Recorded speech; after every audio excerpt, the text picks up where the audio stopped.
Shakespeare es sangre y tormenta y truenos y relámpagos y una edad media oscura y la época y un es así, mundo cruel y sí, violento, y entonces él saca eso y realmente es el ruido y la furia. No, sí, como dice, claro, de Faulkner, pero es que además hay una cosa importante, que toda la película, si la veis en ese sentido, es una lucha entre el bien y el mal, en un momento en el que el cristianismo está imponiéndose ahí.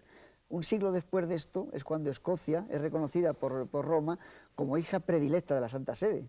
Pero es un siglo después de haber nacido, de haber reinado Macbeth, que claro, él lo lleva como Shakespeare, lo transmuta un poco, porque Macbeth realmente reinó 15 años en la vida real. Reinó 15 años con todo eso, pero reinó 15 años. Y lo que pasa es que él decía siempre, yo tomo las palabras y los personajes, pero luego hago una variación sobre la obra. ¿Por qué? Porque era un apasionado de él. Este libro que te digo, que tenía él 17 o 18 años, ya daba daba ideas de cómo se podía montar Shakespeare en cualquier patio de un colegio. Él montó un Macbeth vudú. Claro, el anterior a este, claro, que tenía eso mismo que tiene este, que es que allí estaba la selva, porque era en Haití, 1820, y el castillo. Y la selva iba luego al final comiéndose al castillo. Entonces había un arco por el cual pasaban los personajes por arriba, y ese es el arco que aquí también hay, donde ha visto que el rey sube, Duncan sube, le llevan a su habitación. Esa misma escenografía estaba bastante repetida, solo que pasa que ahí tenía, tenía el vudú y tenía, como había que dar trabajo a mucha gente que estaba en paro, todos cobraban lo mismo, pero había que dar a todo el mundo, él cobraba, Wells cobraba lo mismo que el último figurante y que el último atrecista, porque era una obra para sacar del paro a la gente. Y tuvo como coros inmensos, bailarines, trajo gente que tocaba los tambores desde Haití, es decir, es un gran espectáculo. Y yo tengo la sensación de que él debía haber leído Tirano Banderas, de Valle Inclán, muy detenidamente, porque esta decadencia del tirano tiene mucho que ver también, y que luego es lo del otoño del patriarca de García Márquez, o Yo el Supremo de Roa Bastos, pero esa decadencia del tirano por un lado, luego la relación de ese matrimonio es asombrosa. Yo nunca he entendido por qué se metían con esa pareja, la pareja es realmente prodigiosa. Yo tampoco lo entiendo. Yo nunca he visto una relación... ¿Sabes dónde está llenando esta mujer, que se metieron mucho con ella? Y que esta había hecho la madrastra de Blancanieves en una adaptación radiofónica que él hizo con Jane Powell de Blancanieves, y Janet Donna hizo la madrastra. Pero esta mujer, yo la he encontrado años después, es la señora Harrison de Liberty Balance, la que está ahí en la cocina. Claro. Fue la mujer del actor John McIntyre. Pero lo curioso, yo creo que se deberían de meter, o se debieron de meter con esta señora, yo creo porque en el fondo en su tiempo no la entendieron, quizás por exceso de modernismo, porque esta actriz vista hoy a mí me parece portentosa. Yo creo está sacada de La Dama del Bosque de Bolonia de Bresson. Esta es una mujer... Aparte es una mujer bellísima, me parece que es una... Y la relación de ellos, insisto, es muy sensual. La química entre los dos... Maravillosa. Me da la sensación que a lo mejor en su momento les pareció un poco... Es que parece ser que lo del acento les molestó mucho a los angloparlantes. Y entonces, por lo visto, la Nolan tenía una gran facilidad para imitar acentos, y concretamente el escocés. Él, una de las cosas que dice es que fundamentalmente le dio a la Nolan el Lady Macbeth porque imitaba muy bien los acentos, y como él... Y entonces, como ella lo hizo todo en escocés y se negó a doblarse rotundamente con acento americano ni con acento inglés, pues quizá eso provocó un rechazo por parte de la crítica. Sí, algo debió de ser, porque vista ahora la película, como la hemos visto, en fin, además doblada al español, esta señora a mí me parece absolutamente fascinante. En todos los sentidos. Como anécdota, que has hablado antes de la niña de Wells, de Christopher. Esta es la primera. Esta es el hija del primer matrimonio. Porque esta es una niña que le está poco tiempo. Cuando hace Kane ya se ha separado, ya ha nacido esta niña ya.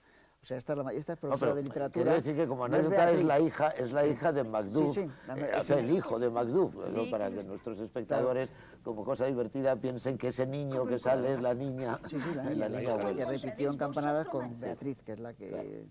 Hay una anécdota que cuenta Bogdanovich en su libro, cuando está hablando precisamente de Macbeth, y le dice: el otro día vi a Roddy McDowall y me dijo que había hecho a lo largo de su vida algunas películas, pero que nunca había hecho buenas películas y tal. Y le dice Sokol, pero este no se entera que hizo Macbeth, que estaba maravilloso, por cierto, Roddy McDowall. Dice, pues dile que la vuelva a ver, para que sepa que por lo menos ha hecho pero es que da la sensación que muchos de los que intervinieron en esta película se avergonzaban de ella. Claro, porque era una película película un fracaso de película. Bajo presupuesto, un estudio además que estaba muy un fracaso valorado. De película. Y dijeron, este estudio lo hemos visto, bueno, los que tenéis un poco más, yo que soy mayor, pero yo he visto este yo puedo estudio citaros cosas de en este el Doctor estudio. Satán, Claro, y en el Capitán y Maravillas. Fu Manchu y el Capitán Maravillas. Claro, y yo he visto esas cuevas utilizadas para el rescate en el último momento que va a explotar la mina. Y eso iba a citar, que las 3 series de mi niñez, las películas por jornadas de mi niñez, pues fueron Los tambores de Fu Manchu, El misterioso Doctor Satán y El Capitán Maravillas.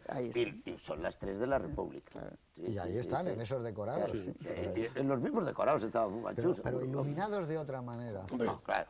Son irreconocibles, simplemente porque está puesta a la luz de otra forma. Pero yo es que estoy convencido que Wells, evidentemente, hombre, ya en esta película sabría más, pero en un principio ignoraba totalmente lo que es la técnica cinematográfica. Lo que pasa que es que se la inventaba y pedía cosas que aparentemente eran imposibles, pero que él sabía que se podían pedir y que eran posibles. Y la prueba es que cuando empezó a pedir aquellos planos con una extraordinaria profundidad de campo y siempre a foco y tal, pues alguno debió decir, eso, señor Wells, no se puede hacer. Y él debió decir, sí se puede hacer. Y a lo mejor dio la fórmula de que se hiciera.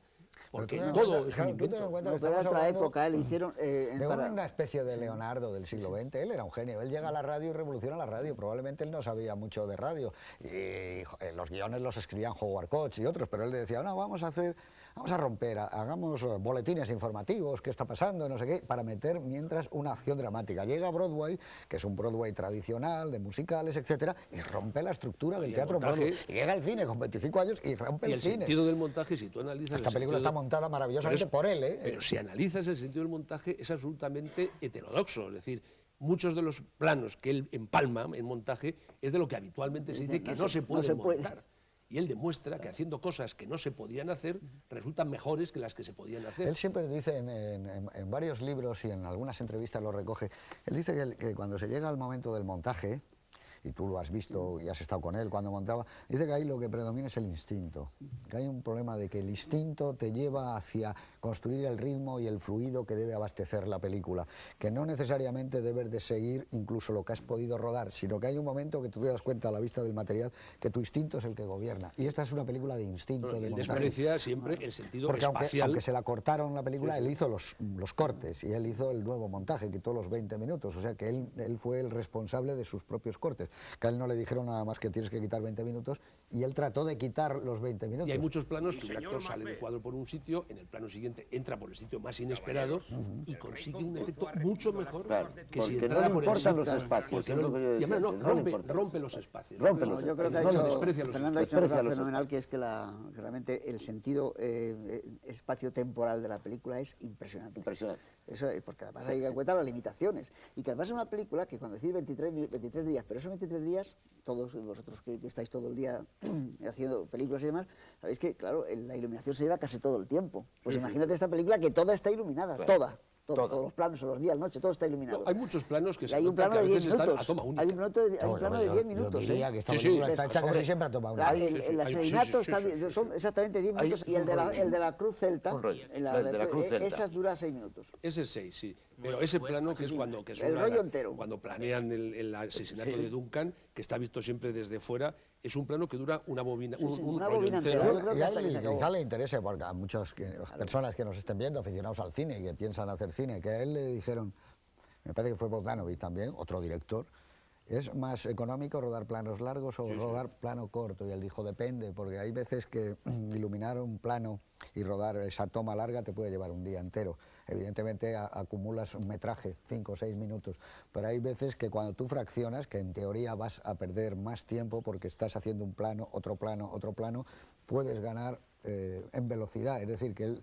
A mí, y eso me parece muy inteligente. No hay reglas con esto de... Yo creo que siempre decía que era según dónde hacías la película. Que si la hacías en Estados Unidos, había unos técnicos tan geniales que podías plantearte los planos más complicados y te lo hacían.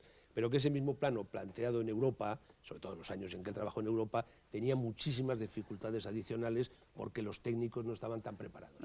Pero efectivamente esta película tiene ese plano del asesinato de Duncan y las salidas y las entradas, que además es un plano secuencia que es absolutamente eficaz, es decir, que no es porque sí, porque tiene los movimientos justos y precisos, llega a los momentos en que está el personaje que tiene que estar dando prioridad a la cámara, el momento en que tiene que quedar de escorzo, hay unos ligeros movimientos, y luego siempre utilizando esas líneas diagonales, esas líneas oblicuas, esa profundidad de cuadro, que es lo que yo decía también antes, que da una sensación como de cierto bamboleo, da la sensación como que se desequilibra, de vértigo. Se desequilibra la película y eso crea una sensación de desasosiego en el espectador, que el espectador a veces puede que no note por qué es, pero sin embargo yo creo que tiene que notar una sensación